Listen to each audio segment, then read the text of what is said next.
বিষয়টা হচ্ছে সারা বাংলাতেই শাসক দলের পক্ষ থেকে এরকমভাবে জুলুমবাজি, সন্ত্রাস, হত্যা এই কাজগুলি চলছে। মানিক রায় একদমই নিম্ন মধ্যবিত্তের একটা মানুষ। কোনো সময় লটারি বেচে, কোনো সময় ছোট দোকান চালিয়ে তার সংসার উনি চালিয়ে যাচ্ছিলেন।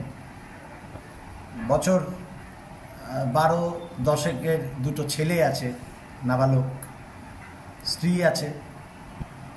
কোনো কারণে ওই এলাকার যারা মাতব্বর শ্রেণীর মানুষ তারা ওকে ঢুকতে দিচ্ছিল না।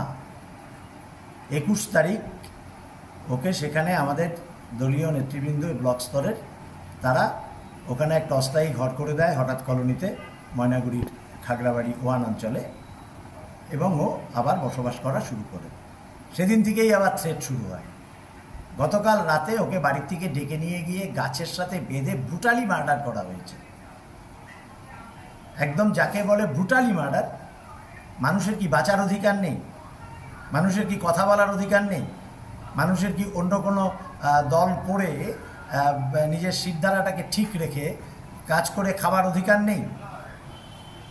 এরকম একটা পরিবেশ বা পরিস্থিতি পশ্চিমবাংলায়, শুধু ময়নাগুড়িতে কেন, সব জায়গাতেই এরকমভাবে একটা চালানোর চেষ্টা চলছে। আমরা ভীষণভাবে তীব্র ধিক্কার জানাচ্ছি।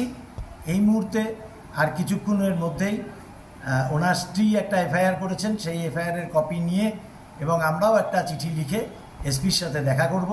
যারা যারা দোষী তাদের প্রত্যেককে গ্রেপ্তার করে দৃষ্টান্তমূলক শাস্তি দিতে হবে।